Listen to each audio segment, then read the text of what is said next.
গরুর মাংস, সাদা পোলাও হোক বা বিরিয়ানি, তার সাথে খিচুড়িও আমার অনেক পছন্দ। আসসালামু আলাইকুম, শুভ দুপুর সবাইকে। পবিত্র জুম্মা মোবারক। আফরিনাজ ডেইলি ব্লগে আপনাদেরকে স্বাগতম। আজকে রান্না করেছি খিচুড়ি। তো আজকের খিচুড়িটা আমি ভাতের চাউল বা সিদ্ধ চাউল, যে যেটাই বলেন, সেটা দিয়ে রান্না করেছি। অনেকে পোলাও চাউল দিয়ে রান্না করে, তো ভাতের চাউল দিয়ে রান্না করলেও কিন্তু খিচুড়িটা অনেক বেশি মজাদার হয়। আমি প্রায় সময় এমনভাবেই রান্না করি। তো এখানে তেল মশলা দিয়ে আমি আগে মুরগির মাংসটাকে কষিয়ে নিয়েছি। মুরগির মাংসগুলো আমি ছোট ছোট পিস করে কেটেছিলাম যাতে তাড়াতাড়ি সিদ্ধ হয়ে যায়। তারপর এখানে কিছু কেটে রাখা আলু দিয়ে দিয়েছি।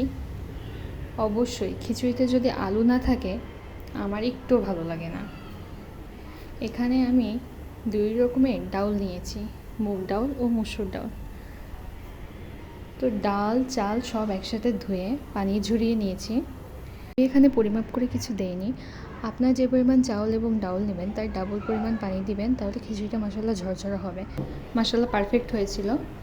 তো এখানে আমি আরও কিছু এক্সট্রা পেঁয়াজ রেখেছিলাম, সেগুলো ডাউল আর চাউল একসাথে দেওয়ার পর দিয়েছি কিছু কাঁচামরিচ আর জিরাটা দিয়েছি, কিন্তু জিরাটা স্কিপ হয়ে গেছে।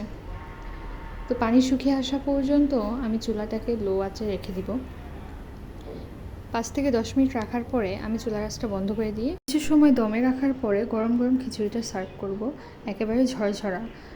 কেমন হয়েছে কমেন্টে জানাবেন এবং ফলো দিয়ে পাশে থাকবেন।